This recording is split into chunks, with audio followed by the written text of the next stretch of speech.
Salve, Nerd Comunas de Buenas, eu sou Bruno Colasso. Eu sou o Jonas Júnior. E esse é o Comunas Nerd United, seu podcast de política no universo nerd.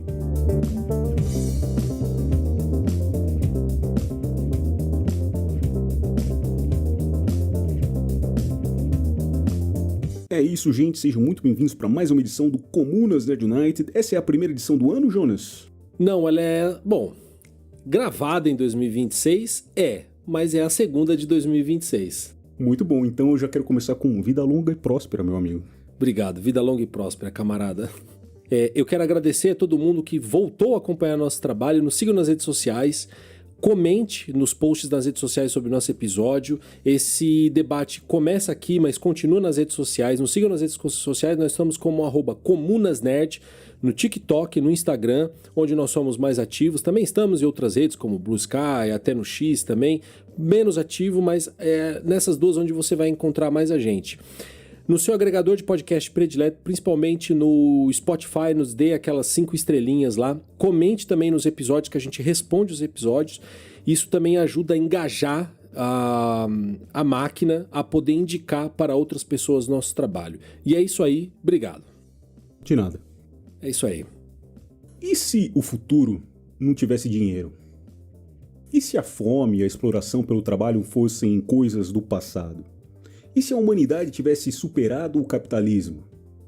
Essas são algumas das promessas de Star Trek, a franquia que desde a década de 60 imagina um futuro utópico onde a cooperação substitui a competição e a ciência guia a exploração pacífica do espaço.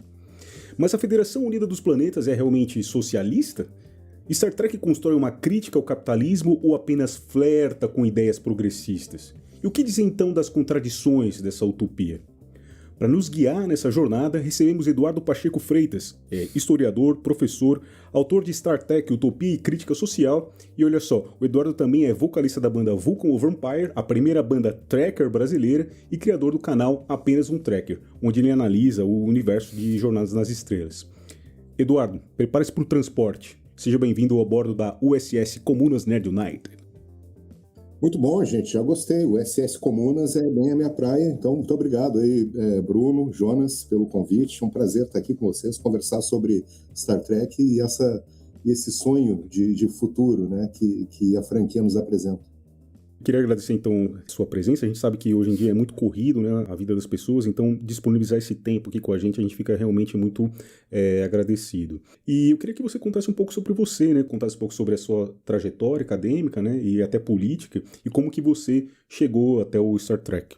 Muito bem. Bom, para além, né, de Star Trek, como vocês já estavam falando, sou historiador, minha formação na área de história, eu comecei fazendo letras. Depois, comecei fazendo jornalismo, depois pulei para letras, e aí só na história que fiz graduação, fiz mestrado em história na PUC-RS, aqui em Porto Alegre, mas não trabalhei nem na graduação, nem no mestrado com os temas que eu gosto mais de trabalhar, que é cultura pop, né, história do cinema, história da televisão. Não consegui entrar por esse caminho dentro da academia. Então foi depois da academia que eu pude me dedicar mais assim, a pesquisar Star Trek e aí realizar, né, talvez um sonho que eu já tinha há algum tempo, de escrever um material mais consistente, né, sobre a franquia, que foi, primeiramente saiu aí no livro Star Trek, Utopia e Crítica Social. Então também sou escritor, sou músico, né, atualmente participo de um projeto que é um projeto de estúdio, que é a Vulcan of Vampire, mas que é um projeto que tem como objetivo fazer músicas inspiradas no universo, né, de Star Trek. E por que tudo isso? Né? Porque eu acho que a cultura pop não é só entretenimento, né, mas é também sempre uma produção de sentido, é uma disputa política, né, uma imaginação social. Então eu nunca enxerguei uma separação clara assim, entre atividade intelectual e cultura popular, como muitas pessoas gostam de separar, né? A cultura pop sempre foi meio mal vista na academia, hoje em dia que não é mais, que isso está mudando, né? Mas na época que eu estudei ainda não era, talvez, um objeto muito levado a sério.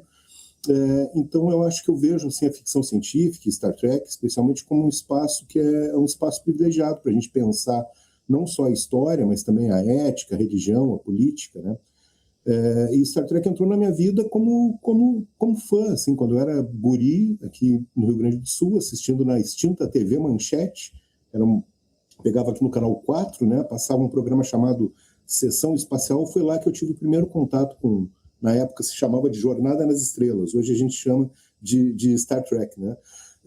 Mas aí depois eu fui crescendo, fui me desenvolvendo com as minhas leituras, fui desenvolvendo o meu interesse por jornalismo, por letras, por história, né?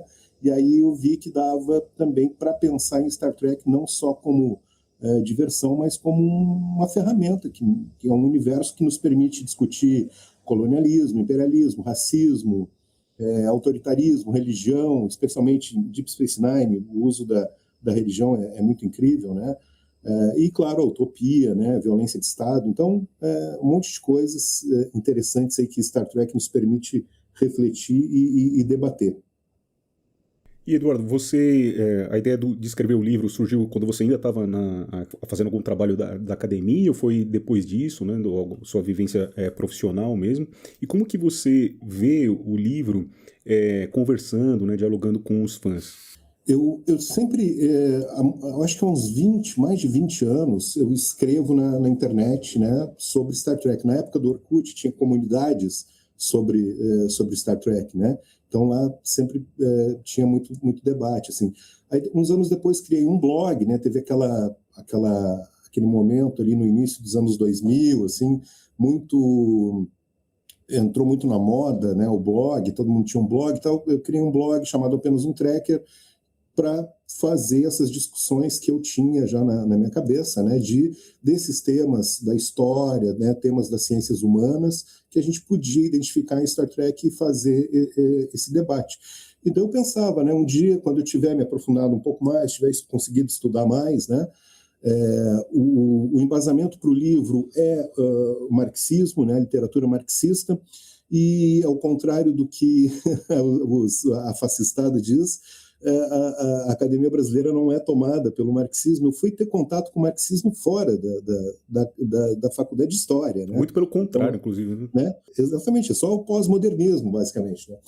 E aí eu fui conhecer o marxismo conversando com amigos e discutindo paralelamente. Mas, e aí já tinha essa ideia de fazer esse livro, mas o livro acabou sendo...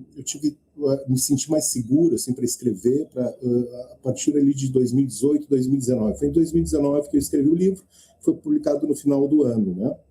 E eu sentia falta.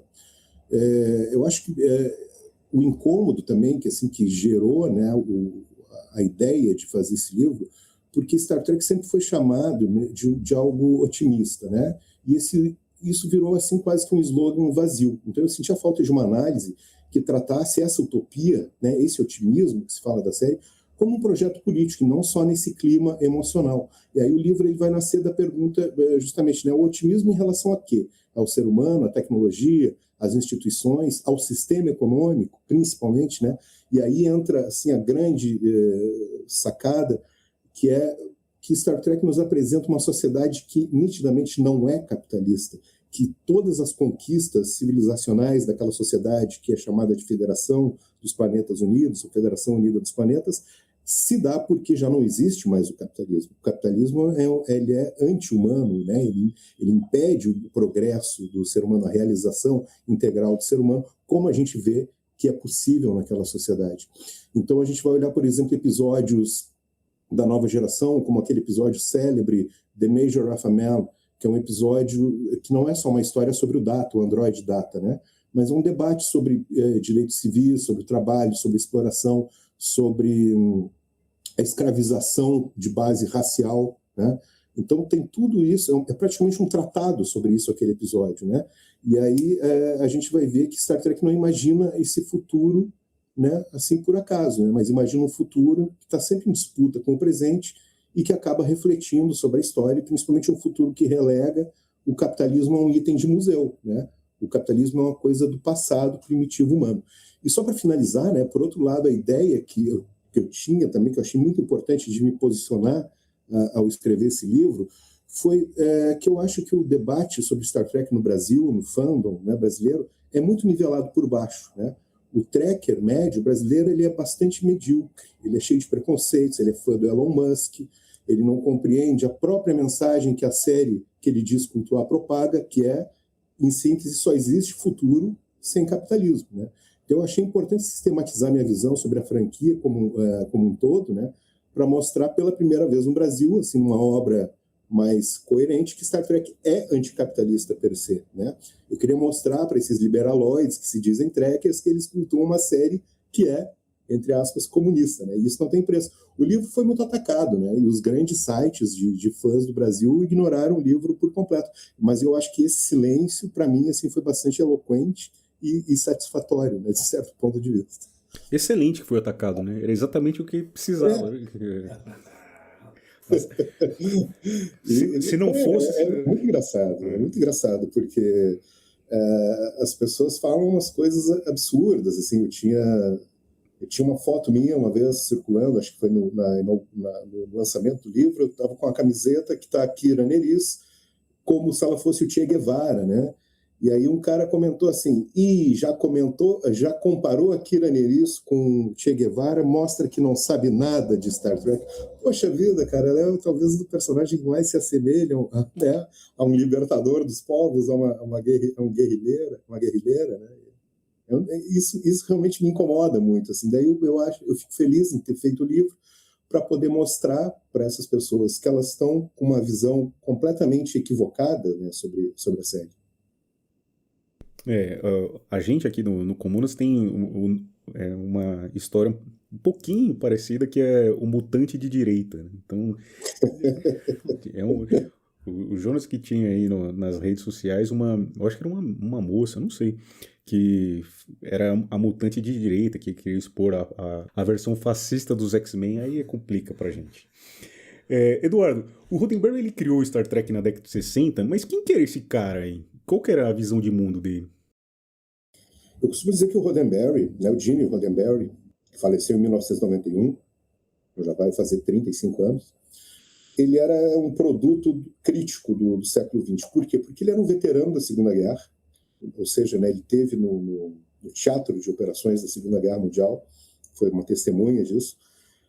Depois, quando voltou, né, da guerra, ele era piloto, né, de aviões, aí se tornou piloto comercial e tal.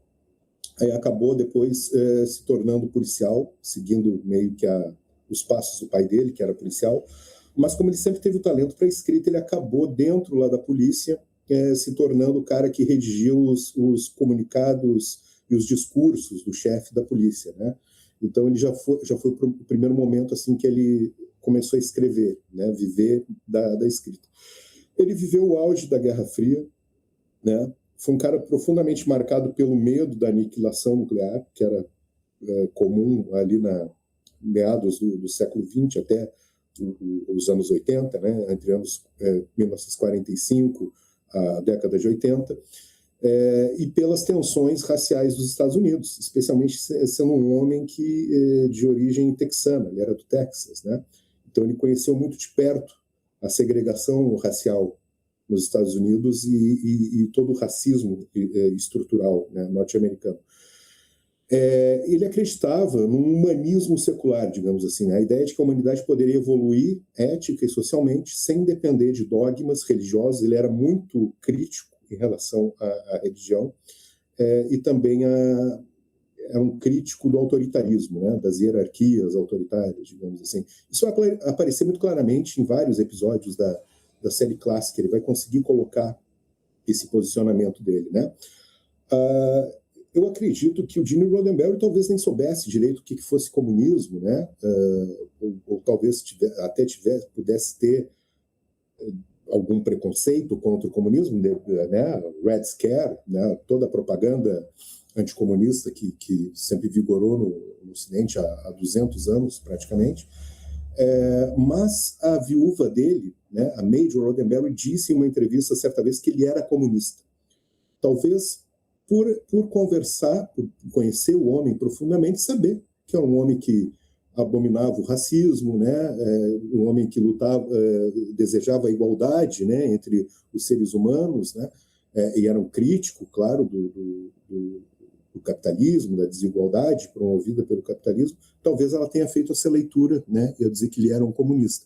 Mas não há nenhum indício de que ele tenha participado de um movimento, de um partido, né? Nada disso, até porque isso era muito complicado nos Estados Unidos, especialmente dentro da indústria, né, de Hollywood, né? Como se sabe, sempre houve perseguição, né, macartismo ali nos anos 50.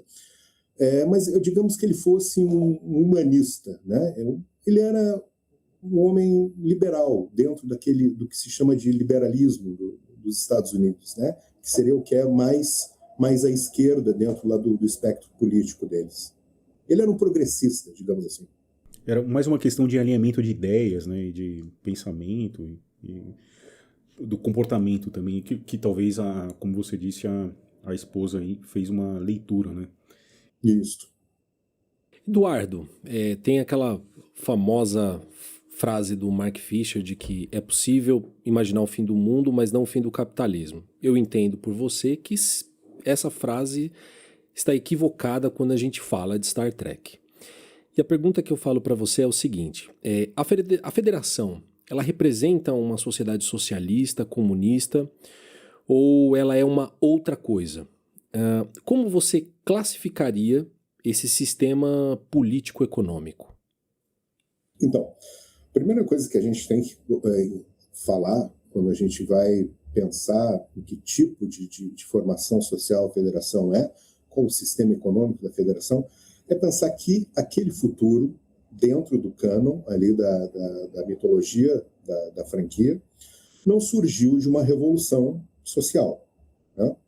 Apesar de que em Deep Space Nine já se avança nesse sentido de dizer que houve uma revolta, né? O Bell Riots, né? Chamado Bell Riots, daquele episódio duplo, primoroso, em que o Sisko, Bashir, Dax voltam ao ano de 2024, né? Então foi recente, né? Voltam ao passado na Terra. Existe ali campos de concentração para pobres, né? Nos Estados Unidos, e ali surge uma revolta, né? De cunho social, e que o Sisko diz em determinado momento que é uns momentos fundamentais, chaves, né? Da história do século XXI e do início, né? Daquilo que vai permitir o surgimento da federação. Então, mas isso é Deep Space Nine. Deep Space Nine a gente tem que pensar sempre como uma série diferente de Star Trek, né? Com uma escrita muito mais aprimorada, né? Muito mais aprofundada nessa visão política, social, econômica, enfim, né? Dá um programa só sobre Deep Space Nine. Não é à toa que lá no canal, não apenas um tracker, né? No canal que eu comando, a gente tem um projeto atualmente que se chama Caminhando com os Profetas, que a gente vai mapear toda a série, a gente faz uma live, né, para cada episódio de Star Trek Deep Space Nine. Estamos aí na terceira temporada, e tem sido muito recompensador.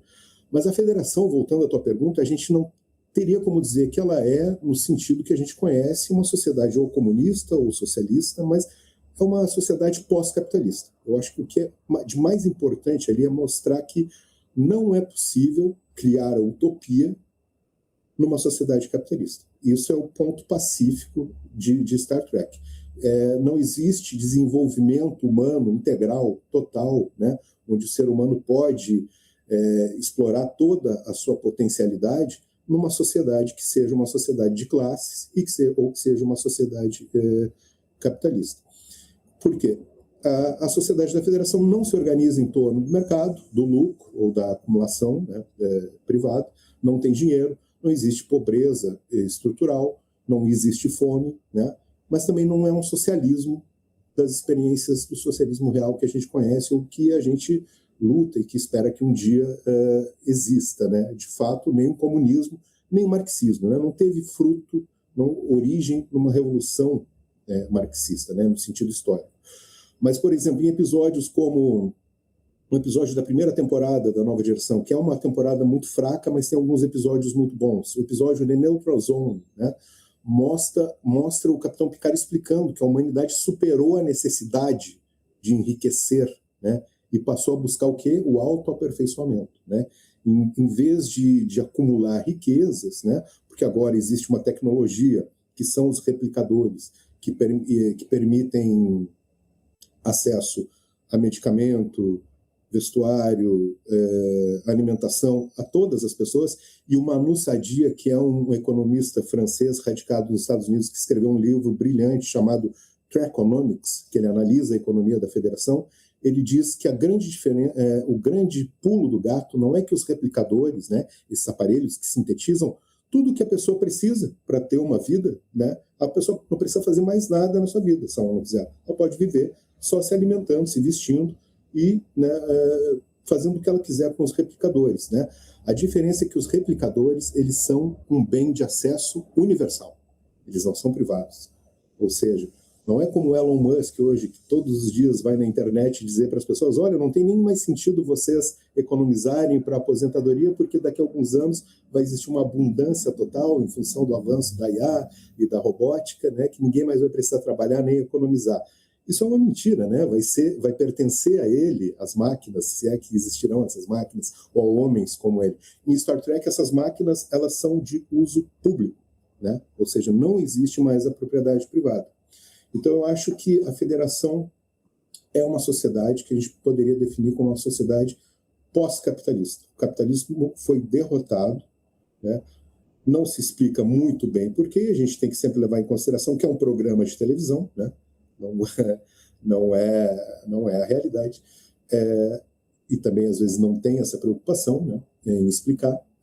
Mas o capitalismo já não existe mais. Eu acho que isso que há de mais importante no Star Trek e na Federação. Eduardo, eu quero provocar isso que você falou de que ela não seria uma sociedade socialista talvez pós-capitalista, né? Por que eu quero provocar? Porque é o seguinte, quando a gente pega principalmente o volume 1 do Capital do Marx, ele vai dissecar o capitalismo, mas ele faz uma grande crítica à exploração do trabalho humano, à extração de mais-valia do trabalho, sendo que a gente está falando de uma sociedade que não tem mais necessidade da acumulação e da propriedade privada, que é onde vai nascer, inclusive, que daí Marx e Engels vai discutir, né, vai discutir sobre a família, a propriedade privada, né, que ele vai falar que o patriarcado nasce através da propriedade privada sobre o útero das mulheres, né. Então você não tem a escassez, você não tem a necessidade de acumulação, você não tem a exploração sobre a força de trabalho, e não só isso, né, as pessoas não precisam trabalhar para sobreviver, mas ela trabalha sobre a sua vocação. Não seria correto a gente falar que ela é uma sociedade socialista? Tudo bem que não tem esse modelo conhecido, como você falou, histórico, que é o que a gente presenciou aí na União Soviética, talvez a gente pode colocar alguns ideais ali em Cuba, muitas vezes muito hierarquizada, até militarizada, né? Já que a federação não tem esse princípio de ser desculpa a palavra, não sei se é sociedade, grupo, uma convenção de planetas com objetivo militar, mas é com objetivo de explorar e de aprender, né? Não é um futuro socialista mesmo? Para mim parece que é. Não, sem dúvida alguma. No livro eu chego nesse ponto, né, a todo momento, fazendo isso, apontando isso de certa maneira, que aquilo ali, ao meu ver, sim, poderíamos considerar como uma sociedade socialista. Não é o socialismo que nós conhecemos, não é o socialismo que nós temos no mundo real ou que seria possível, no momento, a gente construir. Né? Temos que separar as coisas, né? Aquilo é uma ficção científica, a tecnologia é muito importante ali dentro, né? Para a construção desse socialismo, né? A maneira da federação. Mas eu concordo contigo, eu acho que sim, se a gente quiser chamar aquela sociedade de socialista e que sirva para nos inspirar a construir o socialismo, ela serve para isso, sem dúvida alguma. Né?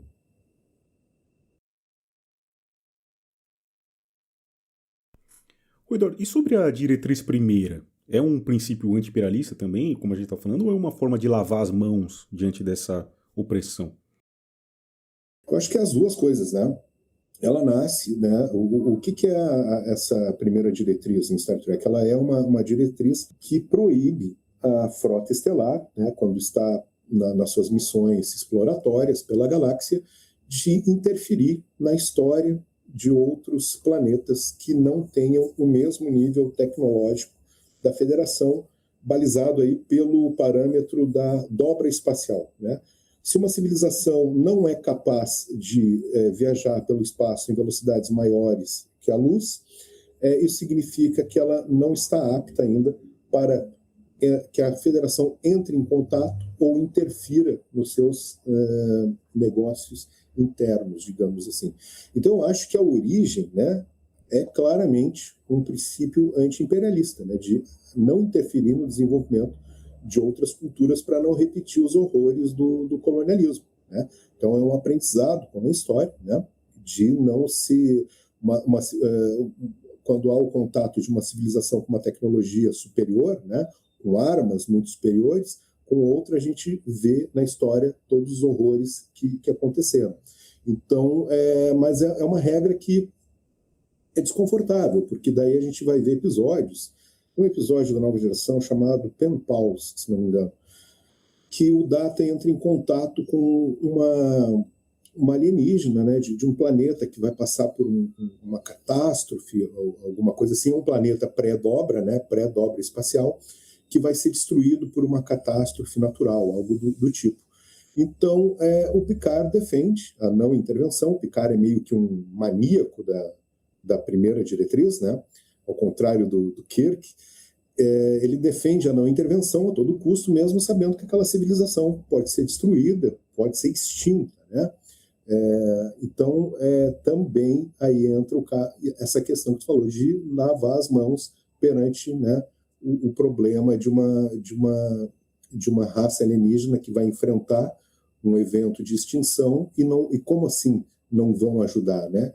Então, eu acho que a primeira diretriz ela pode ser usada para o bem, para o mal, e vai depender muito do bom senso do capitão que estiver sentado ali na cadeira e as decisões que ele tomar.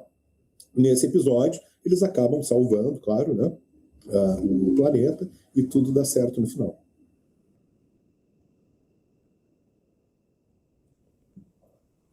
Eduardo, na sua opinião, Star Trek apresenta condições internas à sua própria utopia? E quais são os limites políticos deste futuro idealizado na série? Eu acho que sim. Eu acho que ao longo do desenvolvimento de Star Trek surge, né, como a utopia do Gene Roddenberry, né, um futuro onde não havia mais contradições, né? Isso era um grande problema para os roteiristas da série clássica, e depois na nova geração. Ele teve no comando da série até 1990, por aí, 1989.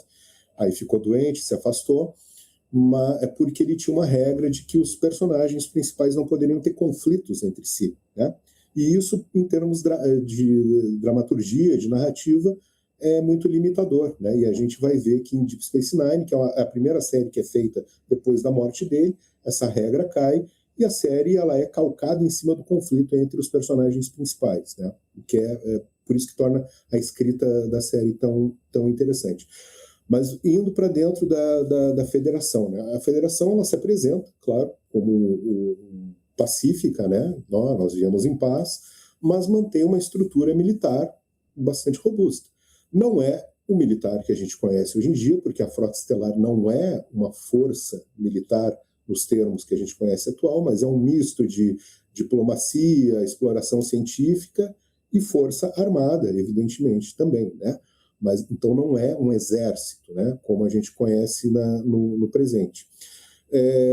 Mas defende também a diversidade, mas muitas vezes acaba universalizando os próprios valores humanos, né? E aqui eu volto a Deep Space Nine, né? Porque Deep Space Nine vai mostrar muito melhor as contradições que existem dentro do próprio paraíso, né? As contradições dentro da utopia, né? Porque o que a gente tem que considerar aqui, né? Que, ok, as contradições de classe desapareceram na federação. Já não existe mais a exploração do homem pelo homem, né? As pessoas não têm salários, né? Não precisam vender as suas vidas para poder comer no outro dia e sobreviver, para voltar a vender a sua vida no dia seguinte, nesse ciclo infinito, né, de exploração que a gente conhece no capitalismo. Então, deixaram de existir essas contradições de classe, né?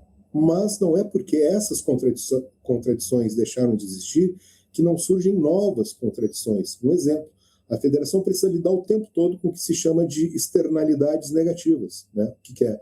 As demais civilizações que circundam, né, o território da federação, que não são aliadas, que muitas vezes são manifestamente hostis, né, como Romulanos, os Klingons, durante boa parte da história da federação, em Deep Space Nine o Dominion, né?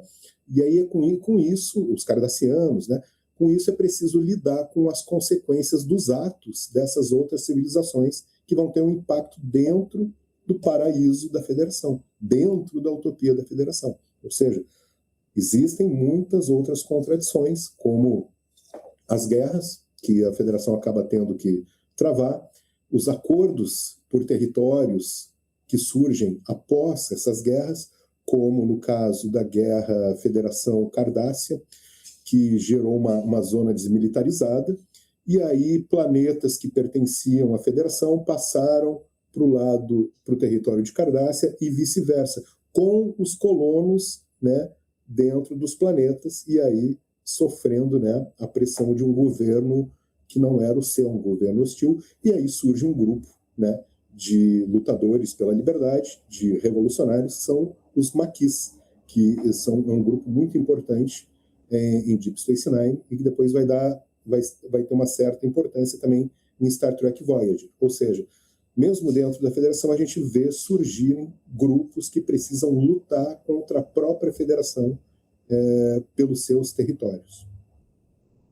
A nossa próxima pergunta, Eduardo, era mais ou menos sobre isso, né? Sobre em que momentos aí a Star Trek recua, né, desse projeto utópico e adota soluções mais conservadoras, liberais e até militaristas. Acho que você está falando sobre isso nesse momento, né? E nem tudo são flores aí na federação, né? Eu acho que se a gente pensar assim, em termos de narrativa de Star Trek, né? Como que Star Trek às vezes vai flertar com soluções liberais, mais conservadoras, né, dentro das suas histórias, a gente tem que pensar que às vezes algumas histórias apostam muito no indivíduo, né, como aquele capitão iluminado que resolve, né, as crises sistêmicas ali sozinho, ou então quando conflitos estruturais são tratados como desvios pontuais, né? Então, a gente vai ver muitos episódios que o problema é um oficial corrupto, nunca é a instituição. E em Deep Space Nine a gente vai ver demais assim os almirantes, como o almirantado da Frota Estelar pode ser corrupto, né? E claro, daí faz a gente refletir sobre a própria instituição da frota, né? Ou da cúpula da Frota Estelar. Mas às vezes Star Trek sugere o quê? Que basta trocar a liderança para o sistema voltar a funcionar bem, que é uma solução totalmente liberal, né, e não pensa na estrutura, né? Outra coisa interessante que eu acho que às vezes também Star Trek é muito eivada do pensamento liberal é a fé inabalável na ciência, né? Que é um erro que frequentemente aparece em várias encarnações da franquia, embora muitas vezes também esse problema seja um objeto de crítica, né? Eu acho que aquela questão da Hannah Arendt, que ela dizia... A Hannah Arendt, ela meio que ela pensava o seguinte: trabalhadores do mundo, né, esperem, a tecnologia vai salvar vocês. Tem algum escrito dela nesse sentido de que o avanço tecnológico promoveria a igualdade, que é o que a gente vê no discurso do Elon Musk hoje em dia, né? Retorno a essa figura execrável, né? Então, Star Trek Discovery, que é uma das séries novas, inclusive menciona o Elon Musk como uma grande figura histórica, né? Em um dos seus episódios. Entendi por que você tá rindo, Jonas. Não, isso que você falou da ciência eu achei extremamente importante, né? Aí eu queria... Não é o tema do debate, né? Mas eu, como fã de anime de One Piece, né? One Piece, principalmente na saga atual que se encontra, né? Do anime, não tô falando do mangá. O autor faz uma crítica sim, que a ciência ela pode ter lado e ela pode ter um lado negativo, e inclusive de matar pessoas inocentes, e que muitas vezes esse cientista ele vai pensar em como financiar o seu projeto e não nas consequências do que aquele projeto vai ter. Então há uma crítica enorme nessa fase atual de One Piece, que eles falam do Dr. Vegapunk, né, que ele transita ali numa figura meio que de um cara bonzinho, que depois reconhece os erros, mas durante toda a sua história, né, até o momento que eu tô, que não sei se ele morreu ou vai morrer, me desculpem pelos spoilers, mas como nas Nerd United tá cheio de spoiler para todo lado, mas o autor ele deixa claro, né, de como a ciência ela tem lado, e sim, ela vende sim seu conhecimento, sua pesquisa para criar armas que matam pessoas inocentes, e depois meio que ele tenta lavar as mãos, né? A ciência não tem... Tem até um livro muito bom do Bruno Latour, né, Jamais Somos Modernos, que ele vai discutir isso, né, de como essa visão da ciência libertadora, pura, é uma visão nossa que sempre esteve equivocado. E você falando sobre Star Trek dessa questão que eles vão para esse lado mais autoritário e militarista, é que eu não vou lembrar o nome, mas na Deep Space Nine, eu não sei se começa na Deep Space ou na Nova Geração, mas tem aquela área dentro da Federação que são os humanos, que são meio supremacistas, que é uma área meio interna, secreta, que mata as pessoas ali, que tem eles são supremacistas, né, dentro da Federação, certo? É uma área meio tipo... A Seção 31? Seção 31, isso aí. A Seção 31 ela é uma organização que seria uma espécie de CIA da Federação, né? Que funciona, supostamente existe uma cláusula na Constituição da Federação que permitiria, né, a existência da Seção 31, mas é uma organização obscura mesmo, e que usa do assassinato, né, o genocídio, inclusive, há uma tentativa de genocídio em Deep Space Nine, a partir de um vírus, né, que a Seção 31 desenvolve, né, para liquidar com o domínio. Então, não é reconhecida pela Federação como parte, né, da frota estelar ou do governo da Federação, mas se utiliza desses métodos, né, de assassinato político mesmo, né, matar romulanos, matar klingons de postos chaves para proteger, né, em nome da segurança. Ela não é uma doutrina de segurança, né, da Federação. Eduardo, já que você citou aí o Elon Musk, né, por exemplo, na Discovery, existe uma disputa, e você contando aí também sobre a sua história, né, na introdução, da questão da camiseta, né, que você estava no lançamento do seu livro, a gente pode falar que existe então uma disputa ideológica forte hoje na franquia, e Star Trek estaria sendo esvaziado politicamente nas séries mais recentes? Eu acho que sim, eu acho que esse fenômeno curioso que acontece dos fãs de Star Trek serem muitas vezes o que a gente chamava antigamente de coxinhas, né? Na verdade, a gente tem saudade dos coxinhas, né? Porque depois dos coxinhas vieram eles se transformaram em bolsonaristas, né? Então, né, quando o inimigo era o coxinha, era o eleitor do PSDB, a nossa vida era muito melhor, né? Então, é incrível o que aconteceu, né, nos últimos anos. Cara, nem lembrava mais esse termo coxinha. Tipo, né? Então, para te ver como eu tenho refletido sobre essa questão dos fãs em Star Trek há muito tempo, né, há décadas, e era muito comum isso, assim, de eu ver esses fãs, assim, que daí eu os acusava de coxinhas. Não, então, como é que pode ser um coxinha e tracker ao mesmo tempo, né? É uma contradição que não tem como se resolver. Eu acho que existe, hoje em dia, a gente vai ver essa coisa antigamente era o politicamente correto, né? Que eles faziam a crítica, né? Hoje é woke, né? Que eles chamam. Então, eles acusam que Star Trek está se tornando woke, né?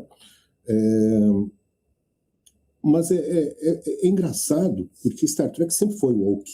Vamos usar os termos deles, né? Desde 1966. Em 1966, os negros norte-americanos nem tinham ainda completamente garantidos os seus direitos na forma da lei, né? Ainda era Martin Luther King estava lutando, Malcolm X, né? E eles já tinham colocado ali uma mulher negra na ponte de comando da Enterprise, dando ordens para homens brancos. Ou seja, que é algo mais woke do que absurdamente woke. Em 1966 havia uma mulher negra mandando em homens brancos, né? Dentro de uma nave no espaço. Havia um russo dentro da ponte de comando, havia um asiático, e os Estados Unidos estavam em guerra com, né, daí eles consideraram asiáticos são todos iguais, né, vietnamitas, chineses, é tudo a mesma coisa para eles, né, e eles colocaram o Sulo dentro da ponte de comando. Ou seja, era o que se faz hoje em dia, né, a tentativa que se faz hoje em dia de um elenco diverso, né, que é muito comum em todas as séries, filmes e tal, existe esse esforço. Star Trek já fazia isso em 1966, quando não era comum a gente ver. A Whoopi Goldberg depois vai trabalhar em Star Trek. Ela disse que Star Trek foi importantíssimo na vida dela porque ela estava assistindo a televisão e apareceu a Nichelle Nichols, né, que fazia a Tenente Uhura, no episódio de Star Trek, ali dentro de uma nave espacial, e ela chamou toda a família. Venham ver, tem uma mulher preta na televisão e ela não é empregada, né, que era como os negros eram retratados em Hollywood, estavam retratando a realidade, né, americana. E ali o Gene Roddenberry já estava pensando no como deveria ser, né, a posição de fossem negros, asiáticos, russos, né, todos a humanidade, né, lutando pelo seu bem comum. E hoje em dia daí eu vejo muito essa crítica assim de dizer que as séries novas são woke, né, que estão investindo nessa agenda e tal. Isso aí é uma disputa assim que eu acho que em última análise a gente vai pensar quem é que tem direito de imaginar o futuro, né? A quem que vai ser dado o direito de imaginar o futuro? A todas as pessoas ou só um determinado grupo de pessoas, leia-se homens brancos, heterossexuais de meia idade, que é mais ou menos o perfil do cara que reclama muito na internet sobre Star Trek hoje em dia. Então é eles que querem sonhar com o futuro ou todas as pessoas têm o direito de imaginar como será o futuro, né? Então o Star Trek continua sendo esse campo simbólico, né, onde se decide se a utopia ainda é possível e como vai ser essa utopia, se ela será de fato uma utopia. Mas também tem um outro problema, gente, que eu vejo, que é a pauta identitária, a agenda identitária, né, que na minha visão é filha do neoliberalismo. Então eu acho que virou um fim em si mesmo, a diversidade, né? É uma diversidade forçada, muitas vezes, né?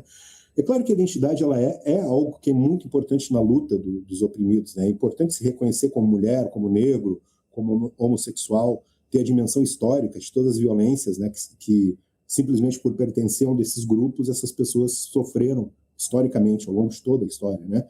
Porém, o identitarismo, né?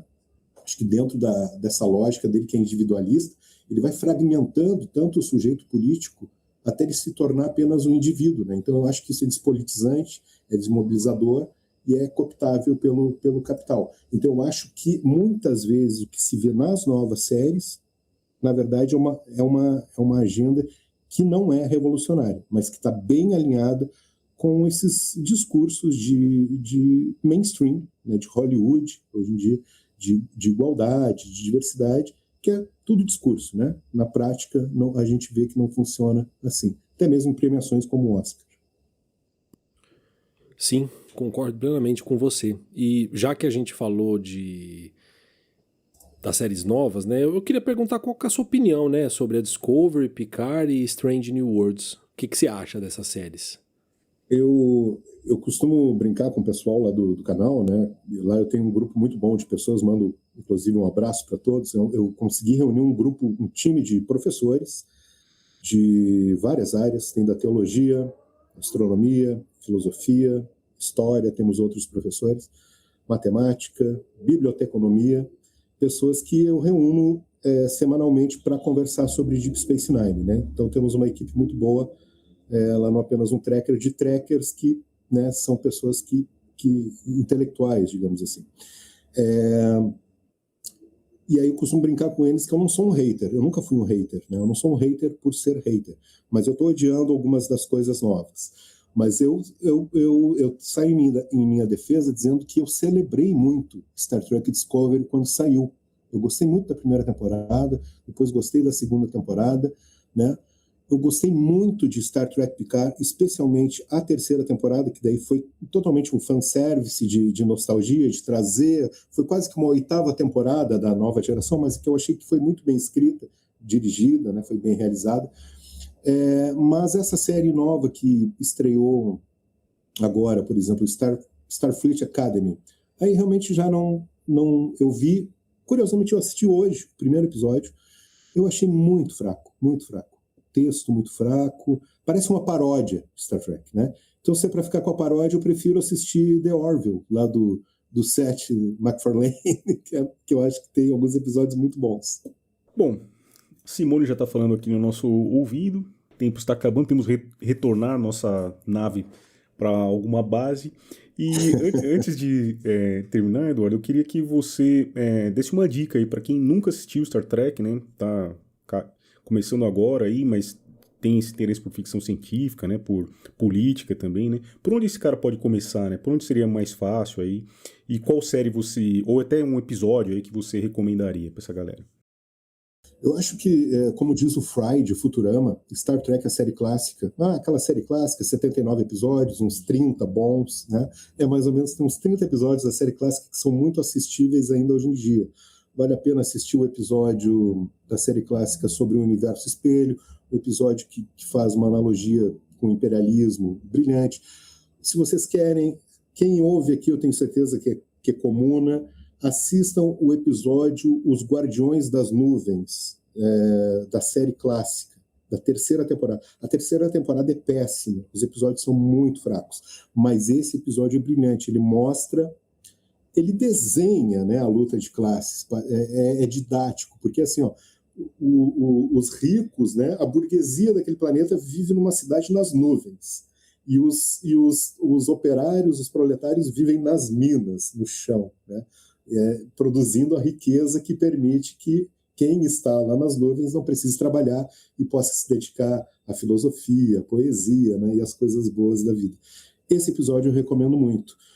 Na nova geração, a gente pode... Vou recomendar de 3 séries só, tá, gente? Para não recomendar de todas. Da nova geração, eu acho que vale a pena assistir o episódio The Outcast, para quem tem interesse em teoria queer, nesses debates, né, sobre gênero. É um episódio que mostra uma civilização que desconhece o conceito de gênero, né, são todos do mesmo gênero, e aí o Riker se apaixona por uma das aliens, né, desse planeta, e há lá a famigerada cura gay, né, podemos colocar assim, naquele planeta, para quem não tem gênero e opta por um gênero. No caso, ela optou pelo gênero feminino.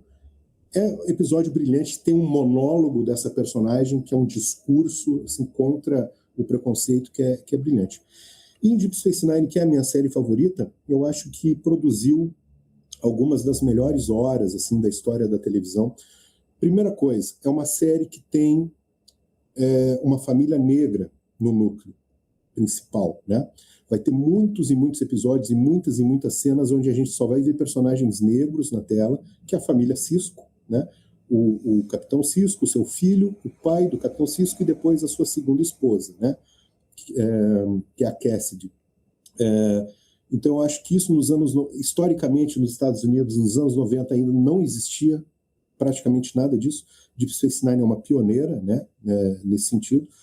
E eu recomendo, ainda seguindo nessa linha, que é um dos capítulos do meu livro, que é o episódio Far Beyond the Stars, que é um episódio que discute o racismo histórico dos Estados Unidos, como poucas vezes eu vi numa obra de ficção. Episódio absolutamente brilhante.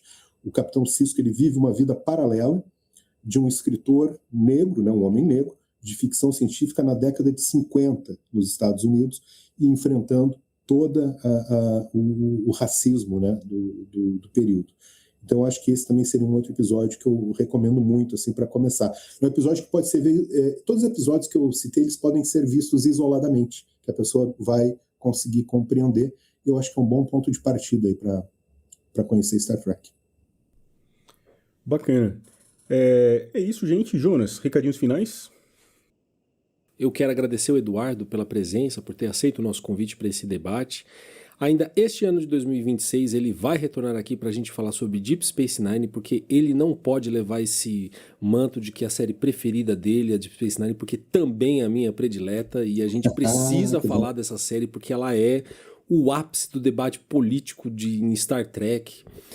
E eu quero agradecer a todo mundo que escutou este episódio. Agradeço a todos. Nos sigam nas redes sociais, @comunasnerd. Compartilhe esse episódio, que é a melhor forma de divulgar esse trabalho nerd político. Obrigado a todos. Eduardo, obrigado pela aula. Queria abrir para você também dar seu recadinho final, deixar redes, o canal, para as pessoas chegarem até você e tudo mais. Eu que agradeço demais aí, camaradas. Foi um ótimo papo, é sempre muito bom, um prazer falar sobre Star Trek, sobre todas essas relações que a gente consegue fazer com o mundo real. Eu fui professor durante muito tempo, hoje em dia não estou mais em sala de aula, trabalho ainda na área da educação, mas não em sala de aula. E sempre tive muitas atividades com meus alunos usando episódios de Star Trek, né? Então sabe aquela história do professor de história doutrinador, comunista? Eu doutrinava eles, mas usando Star Trek, daí os pais não percebiam e eu não sofria nenhuma represália. Então é sempre bom poder voltar, né, assim, e conversar sobre Star Trek. Pessoal, quem quiser conhecer mais, por favor, acesse o canal Apenas um Trekker, né, que a gente é um canal que tem já mais de 6 anos, 7 anos, eu acho. E atualmente a gente está fazendo, já nos últimos 2 anos, com essa turma toda que eu mencionei antes, né, pessoal muito legal, a gente está fazendo o projeto Caminhando com os Profetas, que é criar um repositório, né, sobre Star Trek Deep Space Nine no YouTube, fazendo ao vivo, né?